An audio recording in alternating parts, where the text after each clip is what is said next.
Om Shanti. Good morning. साकार मुरली 22 मई 2021। बाबा का मीठा मीठा लेटर हम मीठे मीठे बच्चों के मीठे मंथन के लिए। मंथन शुरू करने से पहले आनंद के सागर शिव बाबा का वरदानी हाथ अपने सिर के ऊपर महसूस करते हैं और उनकी आनंद भरी किरणों के नीचे बैठ जाते हैं। महसूस करें, मैं आनंद स्वरूप आत्मा हूं, आनंद के सागर की संतान हूं।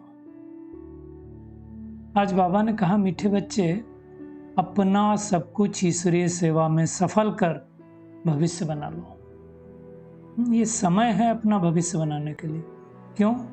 बाबा कहते हैं क्योंकि मौत सिर पर है। बाबा भी जो अपनी मुरलियां चलाते हैं समय के अनुसार, है ना। तो अभी समय ऐसे चल रहा है, किसी का कोई ठिकाना नहीं, सृष्टि का ही ठिकाना नहीं है ना। परिवर्तन का समय आया, वैसे भी संगम युग पूरा होने वाला है। तो बाबा कहते हैं सब सफल करके भविष्य बना लो। आज का प्रश्न है, ज्ञान सुनते हुए भी बच्चों में इसकी धारणा क्यों नहीं होती है? बहुत सूक्ष्म बात बाबा ने कही, क्योंकि सुनते हुए भी बच्चों में उसको विचार सागर मंथन करने की आदत नहीं, आता ही नहीं विचार सागर मंथन करना।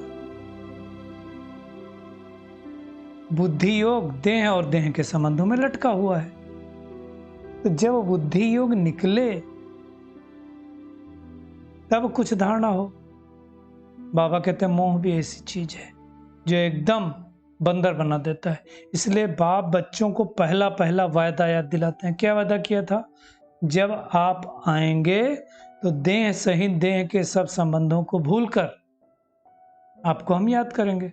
तो बाबा कहते हैं मुझे याद करो, देह के संबंध भूलो। क्योंकि देखिए, अटैचमेंट बहुत दुख देता है। अब क्या है, मैं जिसके साथ अटैच होऊंगा वो अगर झुकेगा तो मैं झुकूंगा, है ना। वो ऊपर उठेगा तो मैं ऊपर उठूंगा, मतलब पूरी डिपेंडेंसी उसके साथ हो जाएगी हमारी।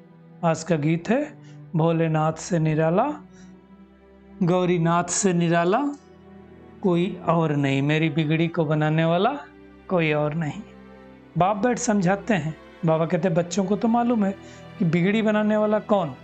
शिव बाबा। कृष्ण बिगड़ी को सुधार नहीं सकते, उनकी बिगड़ी को शिव बाबा ने बनाया, तो वो कैसे सुधारेंगे हमारी बिगड़ी को? बाबा कहते हैं गीता का भगवान कौन? शिव परमात्मा, श्री कृष्ण नहीं। शिव बाबा रचयिता है और कृष्ण है रचना। स्वर्ग का वर्षा देने वाला स्वर्ग का रचयिता ही हो सकता है। यही भारत की मुख्य बड़े बड़ी भूल है, श्री कृष्ण का नाम डाल देना। अब श्री कृष्ण को कोई बाबा कहे तो कैसा लगेगा? अच्छा नहीं लगेगा। भारत में ही श्री कृष्ण सहजादा और राधे सहजादी गाई हुई है ना। महिमा किसकी? एक बाप की जिसने हमको ऐसा बनाया।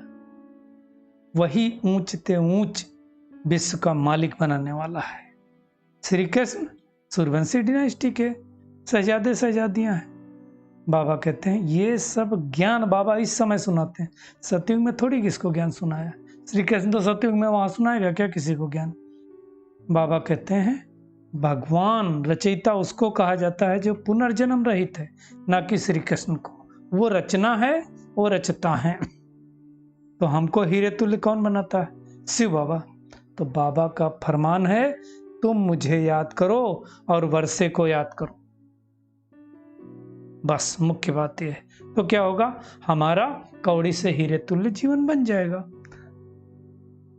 शिव बाबा हमको विश्व का मालिक बनाता है ना।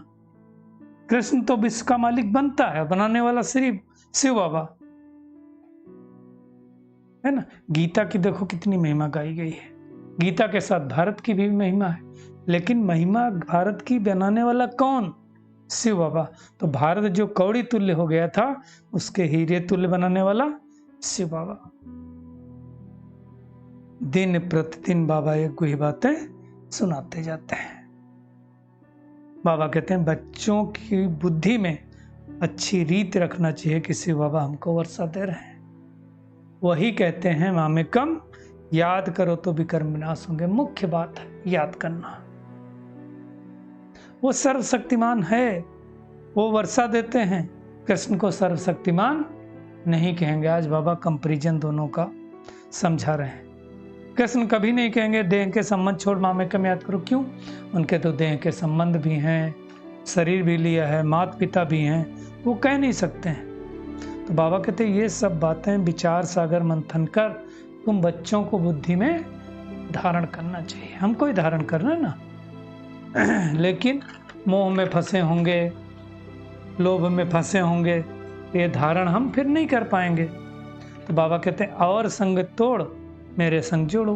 गाते हैं मेरा तो एक शिव बाबा दूसरा न कोई, परंतु मोह ऐसी चीज है जो अपने अंदर होने से अटैच कर लेती, खींच लेती है। बाबा कहते हैं तुम सब कुछ ईश्वरीय अर्थ लगा करके अपना भविष्य बना लो, और जो भी दें सही दें के संबंधों से बुद्धि योग हटा लो। बाबा कहते हैं देखिए अब अंतिम समय आ गया है, तो सब कुछ खत्म हो जाना, तो फिर क्या गायन है? किनकी दबी रही धूल में किनकी चोर खाए उठाए, सफल उन्हीं की हो जो धनी के नाम लग जाए। किसी की चोर ले जाएगा, किसी को कुछ होगा। बाबा कहते हैं अर्थ को एक आदि सब होगी, सब खलास हो जाएगा, है ना। तो अब बाबा कहते हैं देहधारियों से मोह निकाल दो। मोह जीत बनना है, देह अभिमान छोड़ना है, मोह नहीं होना चाहिए। कई बार हम देखते हैं हमारा मोह कभी बच्चों में, कभी पति में, कभी पत्नी में बहुत चला जाता है। अब मोह होगा तो फिर हमारी अंतमति सुगति क्या होगी? अब सोचो हम भी तो किसी के बच्चे थे, हम भी तो छोड़ करके आए हैं ना। पिछले जन्म में तो छोड़ा ना भाई, बच्चों को ही छोड़ करके आए। तो ऐसा हमने 84 बार किया है, इसलिए मोह से ऊपर उठना है। बाबा कहते हैं देह अभिमान है सबसे बड़ा नंबर 1 दुश्मन। देवताएं देही अभिमानी है, हम देह अभिमान में आते हैं तो विकारों में फंसते हैं। आधा कल्प बाबा कहते हैं तुम देह अभिमानी रहते हो। अब देही अभिमानी की प्रैक्टिस करनी। प्रैक्टिस मतलब मैं आत्मा हूँ, भ्रकुटी सिंहासन पर बैठी हूँ, शांत स्वरूप आत्मा हूँ, ये प्रैक्टिस करनी। बाबा कहते हैं दुनिया वाले न परमात्मा को जानते न आत्मा को जानते हैं, कितने जन्म लेती है, क्या करती है। बाबा ने आकर के बताया कि तुम आत्मा ही 84 जन्मों का पार्ट बजाती हो, और तुमने ही 84 जन्म लिए हैं। आत्मा स्टार मिसल है। फिर दुनिया वाले स्टार मिसल समझते हैं, फिर कह देते हैं सर्वव्यापी, तो सब गड़बड़। एक तरफ कहेंगे भ्रकुटी के बीच चमकता है जब सितारा, है ना, लेकिन कुछ समझते नहीं है।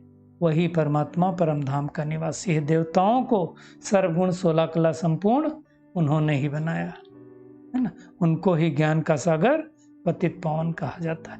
जब इस सृष्टि की दुर्गति हो जाती है ना, तब परमात्मा ऊपर से आते हैं सदगति करने के लिए। ये बातें कोई दूसरा समझा नहीं सकता है। बाबा कहते हैं तुम सबको निमंत्रण दे करके बोलो आओ भविष्य का 21 जन्मों का अवसर ले लो, है ना। अभी तो चल रहा है ना, सबको निमंत्रण दिया गया ना कोर्स करने के लिए, तो सबको निमंत्रण देते रहना है। बाबा कहते हैं इसमें डरने की तो कोई बात ही नहीं है ना। सिर्फ परमात्मा को याद करना है और संपूर्ण निर्विकारी बनना है। जितना जितना हम बाप को याद करेंगे, हमारे जन्म जन्मांतर के विकर्म नष्ट होते जाएंगे। ये है ही पाप आत्माओं की दुनिया, सतयुक्त रहता है पुण्य आत्माओं की दुनिया। ये बुद्धि में अच्छी रीढ़ बिठा देना है। भक्ति का वास्तव में देखा जाए तो फल देने भगवान आया है, तो भक्ति अब हमारी पूरी हो गई है, फल भगवान दे रहा है। वही बाप कहते हैं अब पवित्र बनो, मामेकम याद करो।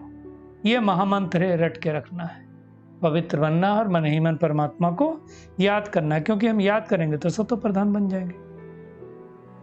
सीढ़ी पर भी समझाना होता। बाबा कहते हैं दिन प्रतिदिन हर चीजें सुधरती जाती हैं ना, नए नए चित्र बनते जाते हैं। तो सबको बोलो बेहद के बाप से वर्षा लेना हो तो आकर ले लो। जिसको तुम जन्म जन्मांतर से पुकारते हैं वो अब आया हुआ है। है ना, जिसको कहते थे हे बाबा, उनका नाम शिव है। ईश्वर और प्रभु भगवान कहने से वो भाषा नहीं आती, वो लगता नहीं वो हमारा पिता है, लेकिन शिव बाबा कहने से याद आता है। तो हमेशा क्या कहना चाहिए? शिव परमात्माए नमः। नाम रूप से न्यारा कोई नहीं है, उनका नाम तो है शिव, रूप ज्योति स्वरूप सब कुछ तो है। तो बाबा कहते हैं हर एक बहुत अच्छी रीत क्लियर कर समझना होता है। शिवाय नमः कहने से ही बाप का मजा नहीं आता है, शिव बाबा कहने से मजा आता है। ब्रह्मा विष्णु शंकर को भी देवता कहा जाता है। परमात्मा एक है। वो कब आते हैं?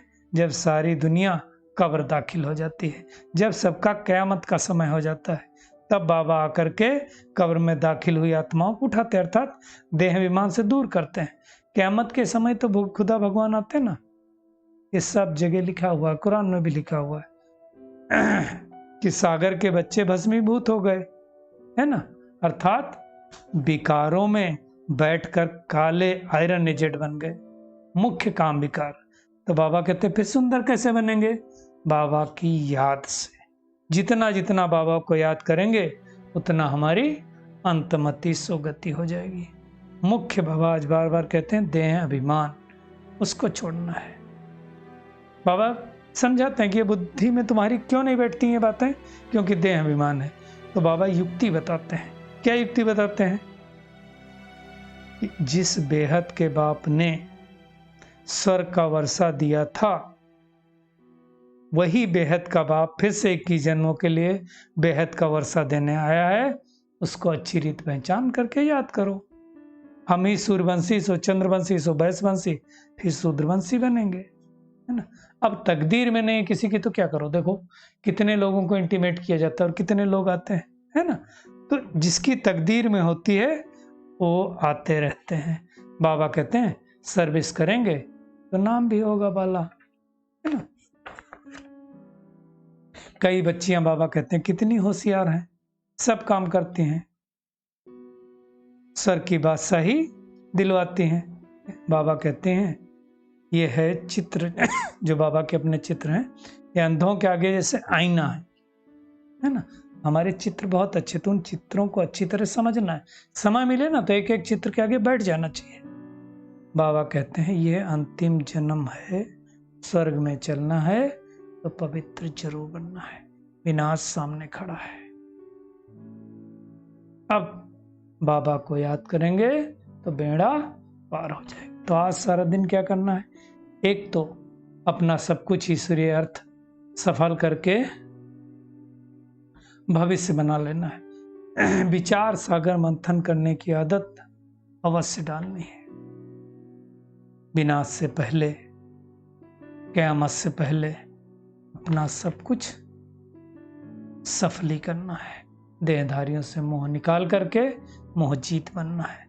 पहला नंबर का जो दुश्मन है देह अभिमान, उसको समाप्त कर देना है। और संग तोड़ एक बाप से बुद्धि योग जोड़ना है। आज का खूबसूरत वरदान है मनन शक्ति द्वारा शक्तिशाली बन, विघ्नों के फोर्स को समाप्त करने वाले सर्व आकर्षण मुक्त हो। बाबा कहते हैं वर्तमान समय मनन शक्ति द्वारा आत्मा में सर्व शक्तियां भरने की आवश्यकता है, और उसके लिए बाबा कहते हैं अंतर्मुखी बन हर पॉइंट पर मनन करो तो मक्खन निकलेगा। जो जो बाबा बताता ना, जैसे बाबा ने आज कहा, मान लो कि गीता का भगवान शिव बाबा है, श्री कृष्ण नहीं है। अब ये मनन करो, क्या शिव बाबा है तो कैसे है, श्री कृष्ण नहीं है तो कैसे है ना। तो ये सब क्या होगा, फिर मक्खन निकलेगा और शक्तिशाली बन जाएंगे। ऐसी शक्तिशाली आत्माएं अतीन्द्रिय सुख की प्राप्ति का अनुभव करती हैं। उन्हें अल्पकाल की कोई भी वस्तु अपनी तरफ आकर्षित नहीं कर सकती। उनकी मगन अवस्था द्वारा जो रूहानियत की शक्तिशाली स्थिति बनती है, उससे विघ्नों का फोर्स समाप्त हो जाता है। तो हमको क्या करना है? मनन करते रहना है। मुरली का चिंतन, मनन, अध्ययन लगातार। स्लोगन है ब्राह्मण संसार में सर्व का सम्मान प्राप्त करने वाले ही तख्त नसीब बनते हैं। तो सर्व का सम्मान अर्थात लौकिक परिवार से भी सम्मान, अलौकिक परिवार से भी सम्मान, और पारलौकिक से तो मिलना ही है, तो सबसे सम्मान प्राप्त करना है। चलिए परमात्म किरणों के नीचे बैठ जाते हैं और महसूस करें मैं पद्मा पदम भाग्यशाली आत्मा हूं। स्वयं परमात्मा मुझे विश्व की बादशाही देने आए हैं, इसलिए विनाश से पहले अपना सब कुछ सफली कर लेना है। देह अभिमान को छोड़कर देही अभिमानी बनना है और संग तोड़ एक परमात्मा से अपना बुद्धि योग जोड़ना है। अब मनन शक्ति को बहुत बढ़ाना है, किसी भी पॉइंट पर उसकी गहराई में चलना है, चिंतन मनन करके मक्खन निकालना है। और जितना मक्खन निकलेगा उतना हम शक्तिशाली बनते जाएंगे, और जितना हम शक्तिशाली बनते जाएंगे उतना मगन अवस्था बनती जाएगी, और जितनी मगन अवस्था बनती जाएगी उतना मैं मगन होता जाऊंगा। तो अब मगन रहना है, मोह जीत बनने की मेहनत करनी है। शुक्रिया मीठे प्यारे बाप दादा, शुक्रिया आप सभी का इस मीठे मंथन के लिए। ओम शांति।